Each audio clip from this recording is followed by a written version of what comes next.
भारतीय वंशाची 3.5 वर्षांची अरिहा गेल्या 36 महिन्यांपासून जर्मनीच्या पाळणा घरात आहे। खासदार नरेश म्हस्के यांच्या प्रयत्नानं ती लवकरच तिच्या आईवडिलांच्या कुशीत असणार आहे। परराष्ट्र मंत्रालय याबाबत युद्धपातळीवर कायदेशीर बाबी पूर्ण करत आहे। भावेश शहा आणि धारा शहा हे मूळचे ठाणे लोकसभा मतदारसंघातील मीरा भाईंदर विभागातील रहिवासी आहेत। गेली अनेक वर्ष ते जर्मनी येथे कार्यरत आहेत। त्यांची मुलगी अरिहा ही 7 महिन्यांची असताना किरकोळ मारहाण केल्याचा ठपका ठेवत जर्मन सरकारनं अरिहाला फोस्टर केअर सेंटरमध्ये अर्थात पाळणा घरात ठेवले। याबाबत खासदार नरेश म्हस्के यांना माहिती मिळाल्यानंतर म्हस्के यांनी मुलीचा आईवडिलांकडे ताबा मिळवून देण्यासाठी संसदेत आवाज उठवला होता। म्हस्के यांच्या मागणीला सभागृहात विरोधकांसह सत्ताधारी खासदारांनीही पाठिंबा देत अरिहाचा ताबा भारत सरकारनं घ्यावा अशी एकमुखी मागणी केली होती। पोलिसांच्या तपासात अद्याप मुलीला मारहाण केल्याचा आरोप सिद्ध झाला नाही। तरीही जर्मनीच्या युथ वेलफेअर ऑफिसनं अरिहाला शहा कुटुंबाकडे परत करण्यास नकार दिलाय। सप्टेंबर 2021 पासून हे कुटुंब अरिहासाठी कायदेशीर लढाई लढत आहे। मात्र त्यांना कोणताही आधार मिळत नसल्याची खंत खासदार नरेश म्हस्के यांनी सभागृहात व्यक्त केली होती। दरम्यान या प्रकरणी खासदार नरेश म्हस्के येत्या 2 दिवसात परराष्ट्र मंत्री एस जयशंकर यांची भेट घेणार आहेत। जर्मन सरकारनं मुलीचा ताबा सध्या आईवडिलांकडे न देण्याचा निर्णय घेतल्यास भारत सरकारनं मुलीचा ताबा घ्यावा अशी मागणी ते परराष्ट्र मंत्र्यांकडे करणार आहेत। भारतात लहान मुलींचं संगोपन करण्यासाठी अनेक संस्था कार्यरत आहेत। गुजरात, मुंबई आणि ठाणे परिसरातील संस्थांनी मुलीचं संगोपन करण्याची तयारी दर्शवली आहे।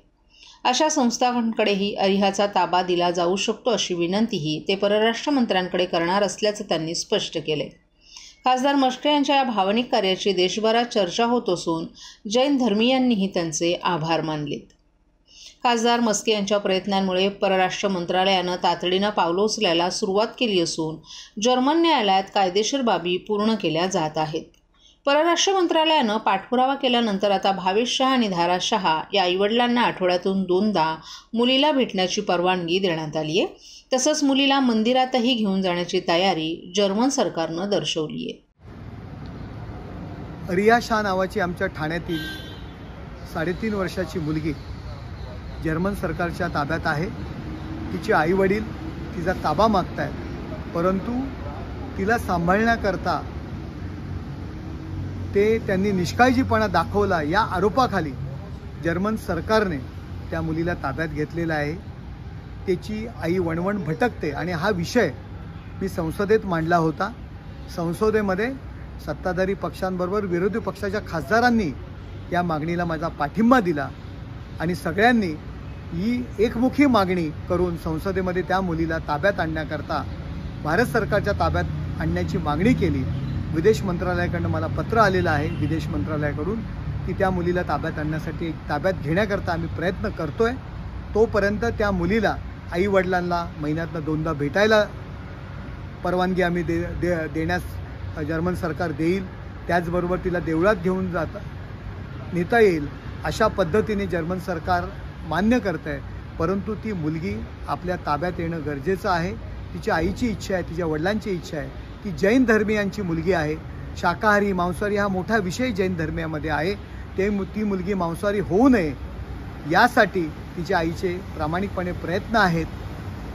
जर ती मुलगी तिच्या आईवडिलांच्या ताब्यात द्यायला जर तयार होणार नसतील तर भारतातील अनेक संस्था, अनेक लहान मुला सांभाळणाऱ्या संस्था, अनेक पालक त्या मुलीचा ताबा घेण्याकरता तयार आहेत।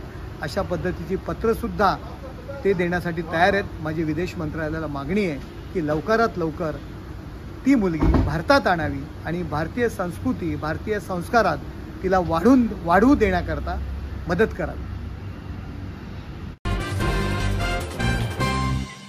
महाराष्ट्रातील भगिनींना आधार देणारी राज्य शासनाची मुख्यमंत्री माझी लाडकी बहीण योजना।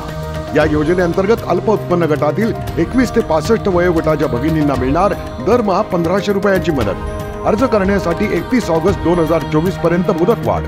कुटुंबाचं वार्षिक उत्पन्न 2.5 लाख रुपयांपेक्षा कमी असलेल्या महिला पात्र। कुटुंबाकडे पिवळं किंवा केशरी रेशन कार्ड असल्यास उत्पन्नाचा दाखला आवश्यक नाही। पांढरं रेशन कार्ड असेल किंवा रेशन कार्ड नसेल तर कुटुंबाचं वार्षिक उत्पन्न 2.5 लाखांपेक्षा कमी असल्याचा दाखला आवश्यक। योजनेसाठीचा ऑनलाईन अर्ज नारी शक्ती दूत ॲपवरून किंवा पोर्टलवर भरता येईल। ज्या भगिनींना ऑनलाईन अर्ज भरता येत नसेल त्यांच्यासाठी अंगणवाडी, ग्रामपंचायत, वॉर्ड ऑफिस, सेतू सुविधा केंद्रामध्ये किंवा आशाताई बचत गटाच्या CRP यांची मदत उपलब्ध। आता आपल्याला अभिमानाने म्हणता येईल, सुखी आणि सुरक्षित आहे माझी लाडकी बहीण।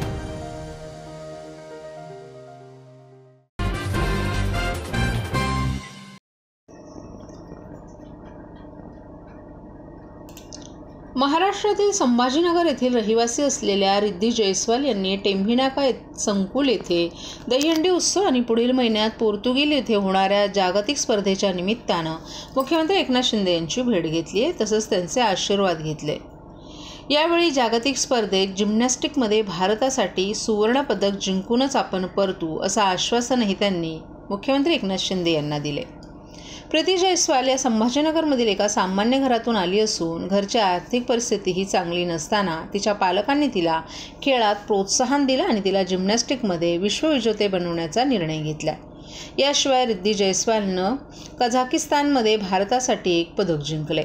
रिद्धी जयस्वालच्या आई प्रियंका जयस्वाल यांनी आपण एक सामान्य कुटुंबातून आलो आहोत, घरच्या आर्थिक परिस्थिती तितकीशी चांगली नसल्यामुळे आपण केंद्र सरकार आणि राज्य सरकारकडे नीती जयस्वालला खेळासाठी काही मदत करावी अशी मागणी त्यांनी केली आहे।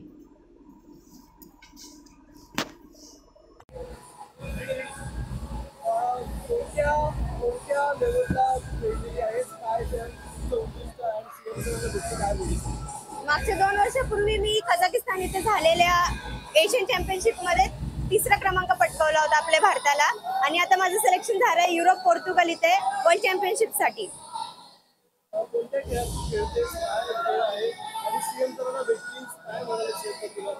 मी ॲक्रोबॅटिक जिम्नॅस्टिक खेळते आणि आता CM सरांना भेटले आणि सरांनी सांगितलं, खूप प्रोत्साहन केलं, मोटिवेशन दिलं आणि सरांनी अशी इच्छा आहे की आपल्या भारताला स्वर्ण पदक तिकडे जाऊन भेटावं म्हणून।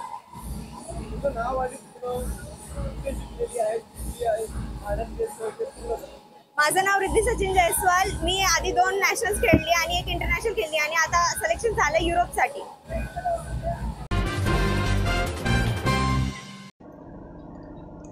बदलत्या ठाणे शहरातील वाढती लोकसंख्या लक्षात घेऊन घोडबंदर परिसरात गायमुख खाडी किनारी भव्य चौपाटी आणि निसर्ग उद्यान मुख्यमंत्री एकनाथ शिंदे यांच्या संकल्पनेतून उभारण्यात येत असून हिंदू हृदय सम्राट बाळासाहेब ठाकरे निसर्ग उद्यान टप्पा क्रमांक 2चं लोकार्पण आणि टप्पा क्रमांक 3चं भूमिपूजन सर्वधर्मीय स्मशानभूमी आणि समाजभवन 1 सप्टेंबर रोजी होणार आहे।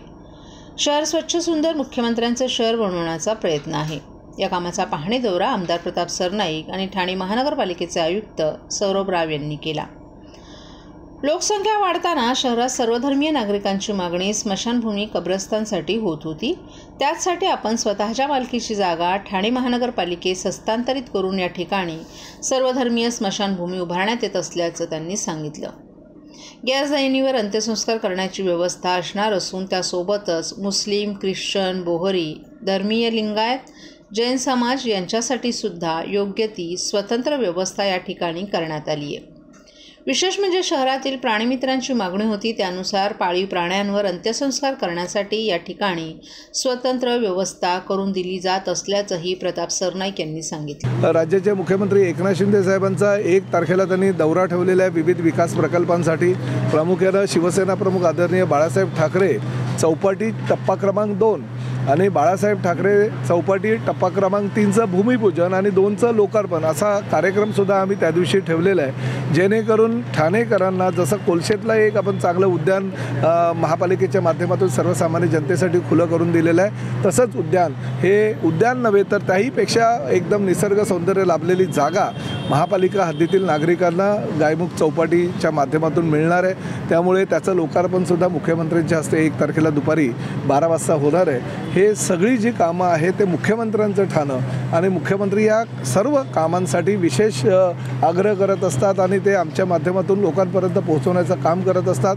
तर गणेशोत्सवाच्या पार्श्वभूमीवर मुख्यमंत्री यांच्या मार्गदर्शनाखाली ठाणे शहरातील सर्व रस्त्यांवरील खड्डे उच्च तंत्रज्ञानाचा वापर करून बुजवण्यात आले आहेत, परंतु त्यानंतरही काही ठिकाणी जे खड्डे आढळून आलेत ते येत्या 1 ते 2 दिवसात पूर्ववत करून गणेश विसर्जन घाटांवर गणेश भक्तांसाठी स्वच्छ पिण्याचं पाणी, सुलभ शौचालयाची व्यवस्था करून दिली जाणार आहे। त्यासोबत शहरांमध्ये फिरते विसर्जन पथकसुद्धा तैनात ठेवण्यात येणार आहे. गणेशोत्सव मंडळांना परवानगी देण्यासाठी एक खिडकी योजना सुरू करण्यात आली आहे. त्यानुसार आत्तापर्यंत पालिकेकडे 214 अर्ज प्राप्त झाले असून 3 दिवसांमध्ये 184 गणेशोत्सव मंडळांना परवानगी देण्यात आल्याची माहिती पालिका आयुक्त सौरभ राव यांनी दिली आहे. MSEB आणि पोलीस डिपार्टमेंट यांच्याबरोबर ऑनलाईन पद्धतीनेच समन्वय ठेवणे, जेणेकरून ॲप्लिकेंट जे आपले गणेश मंडळ आहे त्यांना वेगवेगळे ठिकाणाला जाण्याची आवश्यकता पडणार नाही, ती व्यवस्था आपण केली आहे. काल संध्याकाळपर्यंत आम्हाला 214 ॲप्लिकेशन्स प्राप्त झालेले होते परवानग्यांचे. त्यापैकी 184 ॲप्लिकेशन्स आपण 3 दिवसाच्या आत परवानगीही दिलेलं आहे. विसर्जनाचे घाटांची व्यवस्था, तिथे स्वच्छ पेयजल, तिथे शौचालयाची व्यवस्था, फिरते आपले विसर्जन स्थळ, यावेळी आपण तीसुद्धा संकल्पना आपण अंमलीभूत आणण्याचा प्रयत्न करत आहोत. पर्यावरणाच्या दृष्टीने जे काही तयारी आपल्याला करायची ती आपण सगळी केलं आहे. आपल्याला कल्पना असेल की आता पावसाचा थोडासा जोर कमी झालेला आहे. पावसाच्या दरम्यानसुद्धा मॅस्टिक वापरून माननीय मुख्यमंत्री महोदय यांच्या निर्देशाप्रमाणे जे क्विकली रिजिड होणारा आपला मटेरियल असतो, ज्याला आपण फास्ट रॅपिड हार्डनिंग मटेरियल म्हणतो, तो वापरूनसुद्धा आपण अनेक ठिकाणावर खड्डे बुजवला आहे आणि त्याचा परिणाम खूप चांगला राहिला आहे. आता परत काही लोकेशन्सवर खड्डे पडले आहेत, विशेषतः फ्लायओव्हर्सचे टॉपवर, इन्क्लुडिंग कोपरी फ्लायओव्हरच्या टॉप, तसेच इथे आपल्याला नागला बंदरकडे येणारे रस्त्यावर सुद्धा ओवळाच्या दरम्यान, तर त्याचीसुद्धा आम्ही सतत पाहणी करत आहोत. मी आपल्याला आश्वस्त करतो की गणेशोत्सवचे अगोदरच, म्हणजे पुढील 2 ते 3 दिवसात कम्प्लिटली आपण खड्डे बुजवण्याची गतिविधी हाती घेणार आहे आणि रस्ते आपल्याला नीटनेटके दिसणार आहे.